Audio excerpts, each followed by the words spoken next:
is called, new chapter is contract costing. Now, what is the difference between the earlier chapter and this? Contract costing is for a bigger job, wherein the profitability cannot be determined in one period. In one period, you cannot determine the profit. That is a major problem here, right? So,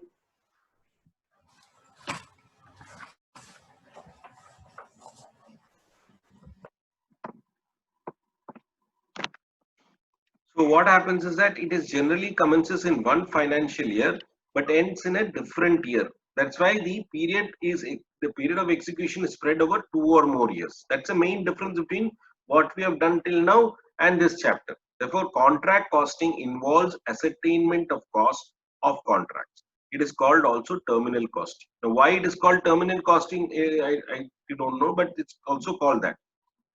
What are the parties involved? One is a contractor, another is a contractee. Contractor is the person who undertakes and executes the work. Contractee is the person who is, for which it is being done.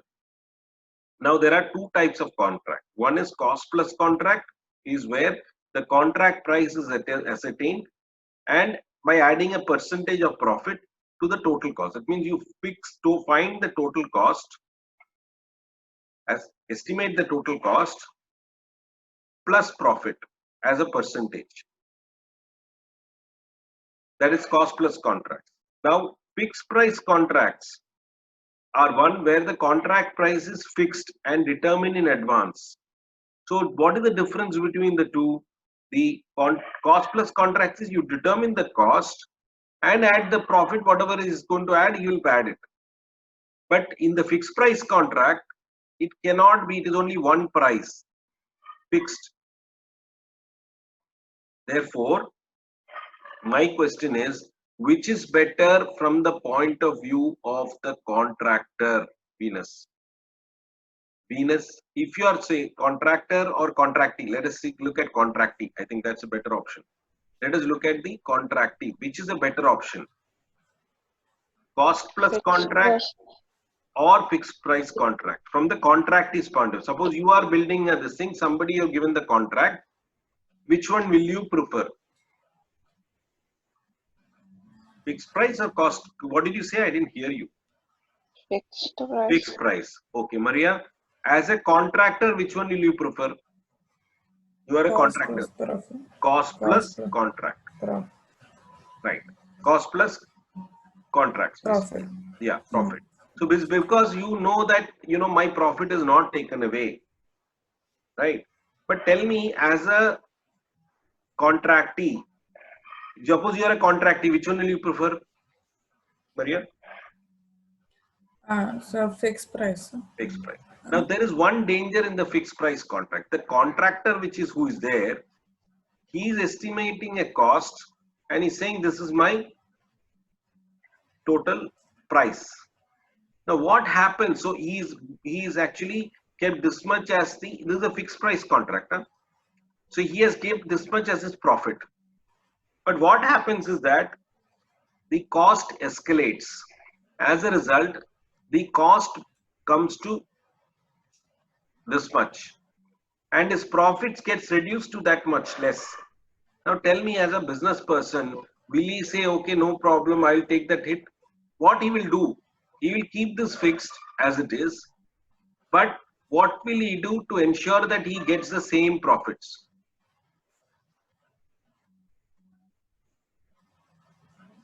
Aparna, what will he do?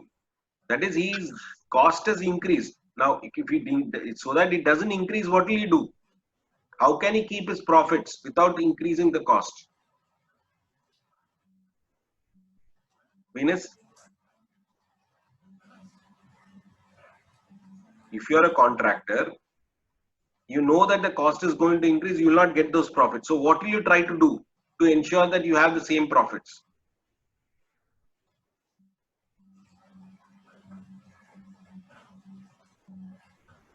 What will you try to do? In the contract, yeah. He might keep a clause saying that if there is an increase in cost. No, that's coming later. But if suppose there is no clause, what will he try to do? What will he try to do? The contractor. He will not, what he had agreed to, give the material at a particular quality, he will reduce the quality. That is what he is going to do. So that its price gets contained here. Inferior quality he will include. As a result, it is bad for whom? If the contractee insists, no, it's fixed price contract, you have to go by that and all, if it is, the problem is who is going to suffer? The contractee is going to suffer because the contractor is going to use inferior material than what who would have used, because he doesn't want to lose his profit. Therefore, as you rightly pointed out, the best way to handle this is, let it keep fixed price contract, but keep an escalation clause is added to fixed price contracts to take care of the increase in prices of materials, so that low quality materials are not used by the contractor to increase the profit margins. The answer is here only. You understand? So fixed price contract without an escalation clause is not good for the contractee, because the contractor will anyway make his money. Therefore, from our point of view, if he uses inferior material, after 1 year or 4 years, there will be cracks in the house. Therefore, it's always better to go for fixed price contract with an escalation clause. Okay, next. So what is escalation clause? You know. Now, very important, you need to understand these terms, which is where, value of work certified. Value of work certified. Value of work certified. It is that portion of work which has been completed by the contractor, certified by the architect, always at sale price. Value of work uncertified. It constitutes the work completed from the date of earlier a certification till the end of accounting year. It is always at cost. For example, date of commencement of contract is here.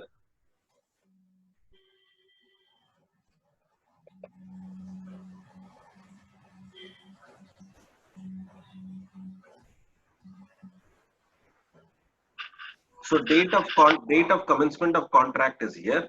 Work till the date of last certification. Who is to give a certificate? Somebody, a third party. He has to certify. He's called an architect. He certifies up to 10th January. End of the financial year is 31st December. So from the start of this thing, from here to here, it has been already completed. Work is completed this much. But only up to this has been certified by the contract architect. Therefore, this is called work certified up to this. This is work uncertified. This is a sale price. Only when it is certified, the contractee will pay to the contractor. Otherwise, he will not pay. So this amount is not paid. This is at cost. That is what is being told here in the earlier paragraph.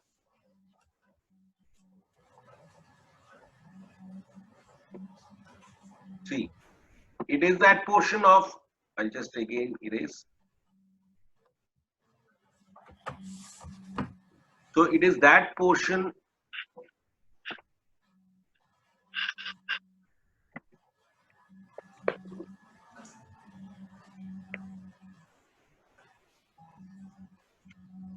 Anyway, I don't know why it's not coming. Anyway, it is that portion of work which has been completed by the contractor and certified by the architect. That is this one up to this period. Is always at sale price. It constitutes the work completed from the date of the earlier certification, that is up to this date, till the end of the accounting year. It is always at cost. So that is called work uncertified. This is work certified. Very important concept.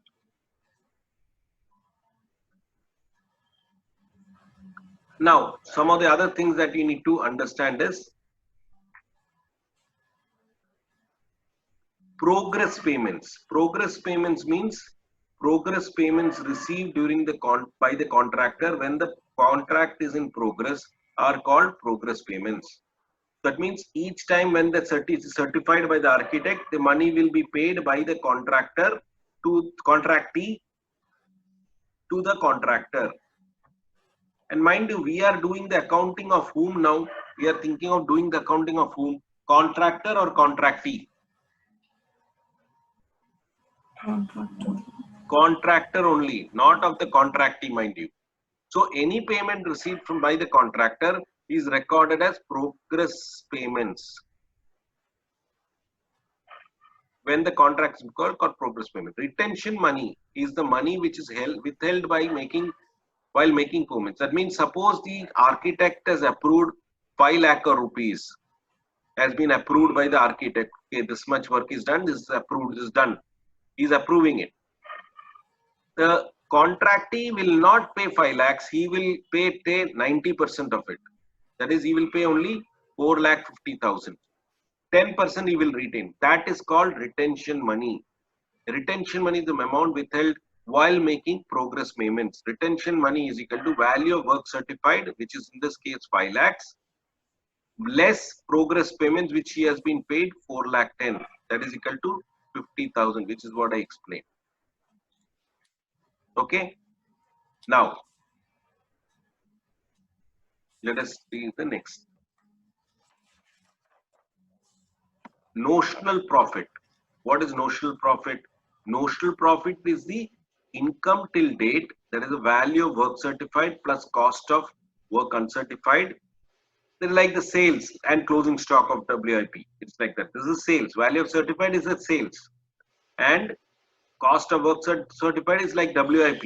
Less expenditure till date, that is total cost on contract after netting material at site, WB of plant at site, prepaid and accrued expenses.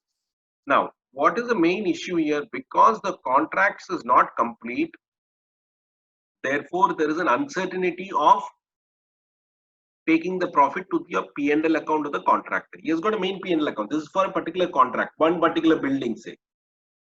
Therefore, you calculate first notional profit. Normally, this entire profit you take into P&L, but here you are not supposed to, because there is a situation where things can change and your income may get affected if you take the notional profit at this stage.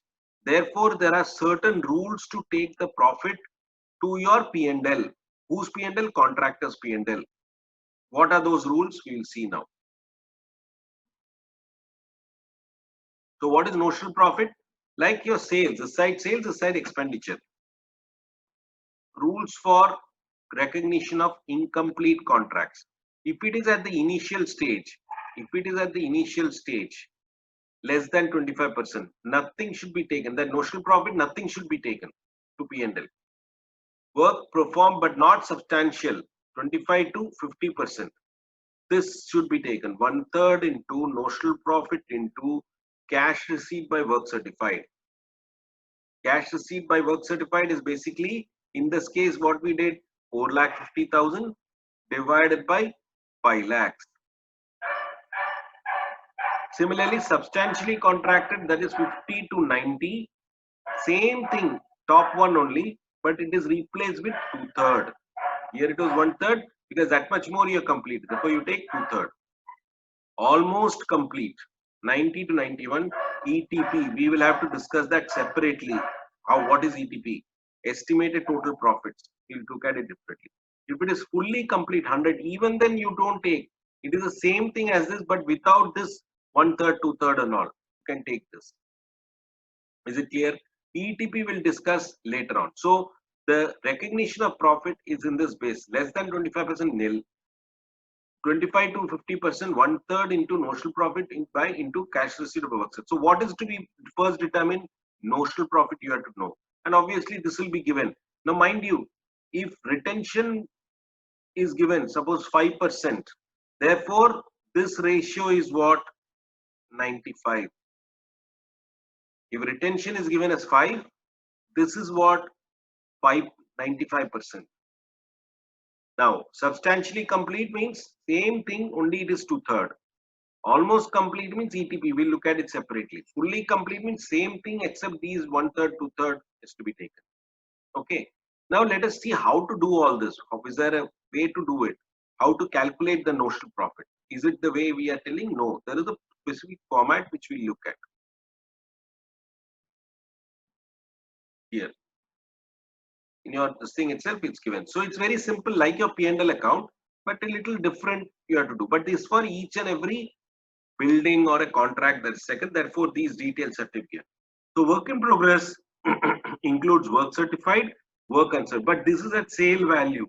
This is at cost value. That's the difference.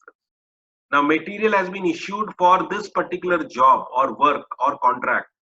At the end, the same material, whatever is left, is being left. Or alternatively, you can take net. Net means material minus closing, the net consumed. Similarly, wages paid and payable, both has to be taken. Direct expense, indirect expense, subcontract, cost of extra work, everything has to be taken. Like lawnmower expenditure. But another thing, what is really this thing is, if you look at plant, if you are taking the entire particular plant has been purchased for this contract, so you debit the entire contract, whatever is the plant cost, as if your capital item you are charging to revenue like that. But at the end of the day, end of the period, you are taking WDV of that at that period, 1 year period that you take. So net, what is it? Cost minus WDV. Net is what is depreciation only. So alternatively, you don't show these two. Don't show this. Don't show this. Just say depreciation also. That's also fine. Then what do you get? Basically notional profit. Notional profit. Once you get notional profit, then you have to find out what is the percentage of completion. Now here I missed out percentage of completion. How to calculate? It's given here.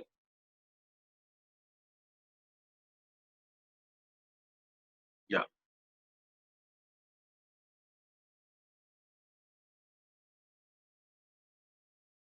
Percentage of completion. Where is there?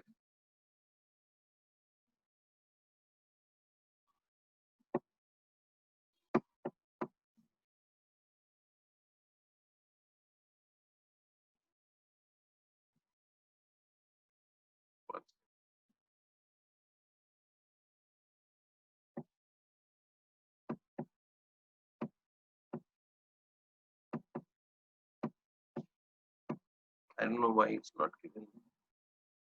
Percentage of completion is work certified by contract price. Percentage of completion is nothing but, please write down. If it's not there, just write down here.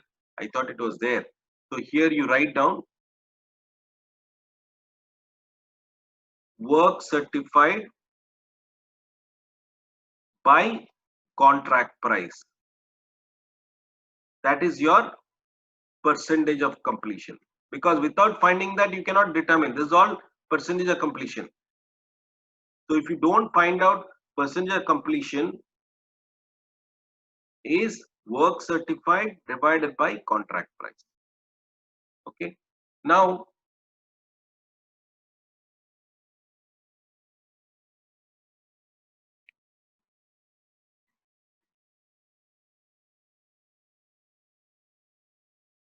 please write down. Have you written down? All of you, have you written down, please? Yes. Yes, sir. Because that I thought it was there. Somehow I missed it. Now, so again, I'm telling you, what you need to do is you need to find notional profit. So notional profit is very simple, nothing complicated. It's very simple. We have done all the while like a P&L account only. Only some modification is required where we calculate. This side is, we don't write sales as such, we write work side because work is not complete. Therefore, it is like work in progress only. Even though it is there, but whatever is being approved by the architect, we are billing at sale price including profit. This we are not billing. We cannot bill. This is at cost. This is really your WIP actually. But still, as a whole, if you look at it, it is not complete. Then material issued, what is actually issued, but closing balance is there. Therefore, this minus this is your consumed. So both ways you can show. Either you show gross and less, or you show consumed here. Similarly, wages paid, payable, direct expenses, indirect expense, cost of X, all payable also, including payable if there. Plant at cost, if you take here, WD you take here. Therefore, net of this is your depreciation. So alternatively, you can take just depreciation only. Once you do that, you will get what? Notional profit. You'll get notional profit. When you get notional profit, you bring it down. You bring it down.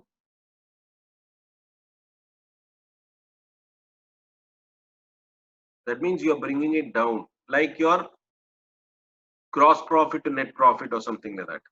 Then what you do that, find out what is the percentage of completion. What is the percentage of completion? And based on that percentage, suppose it is 45%. Then what does the rule say? Rule says 1/3 into notional profit into cash received by work certified. So according to that, you calculate what is the amount. Suppose this is coming to 4 lakhs. And based on this calculation, you are getting only say 1,20,000. So that will come here, which will be taken to P&L. Which P&L? His main P&L, contractor's main. Because like this, he will be doing multiple contracts, right? It's not one contract he's doing, but from this contract, this profit will go to his P&L account, and balance will be taken as reserve profit. So in the next year, what will happen when he brings the next year's P&L account?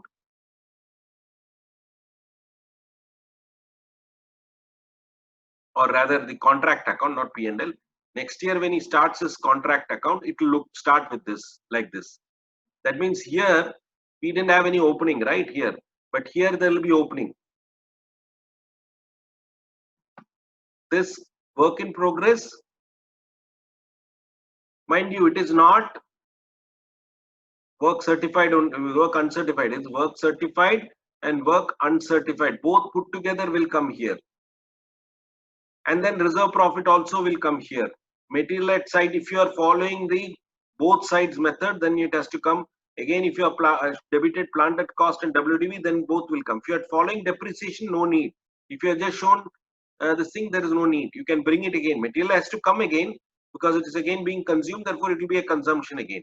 And again, you have to write by work in progress because it's not finishing in the second year. Then you have to show again WIP, work certified, work uncertified. But this will not be this figure.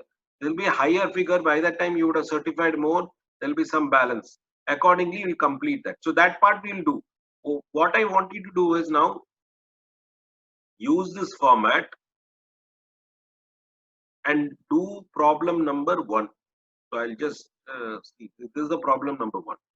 So I want you to find out the notional profit, contract price, work certified, progress payments received, material issued to site, plant estimation cost, direct wages paid, material returned from site, plant hire charges, wages related costs, site cost, head office apportion, direct expense, work not certified. The company owns a plant that originally cost 20 lakhs, has been continuously in use in this contract throughout the year. The residual value is expected to be 5 years of life, is expected 5 lakhs. After 5 years, it's going to be 5 lakhs. Therefore, straight line method has to be used. So you can charge depreciation as such, or if you show 20 lakhs on the debit side, you can show the WDV calculated WD on the credit side. As on 31st March, the direct wages payable was so much. Therefore, you have to calculate, add payable to the direct wages. Material at site were 2 lakhs. So material closing balance material is there. So you either you can show on the credit side material at site, or you can show net of plant this issue. Prepare contract account. What is contract account? This is contract account. This one. So what I wanted to do is only calculate up to notional profit and the percentage of completion. Okay, don't do beyond that. Only up to that you calculate. Then that is, I want you to calculate contract account, but not the later part, only up to notional profit. Leave the space below and try to find out the percentage of completion. And wait, then we will confirm that figure and see whether you are getting the correct notional profit and what is the profit to be transferred to P&L. That we'll do it after we join back. So it's about a couple of minutes, 5 minutes left. So you can start doing it and complete the problem. Okay. So 8 o'clock we'll join back. Please try to read the theory properly and then start doing. Okay. Don't rush. Please understand anything, any doubt is there, you tell me. Is there any doubt? Wait.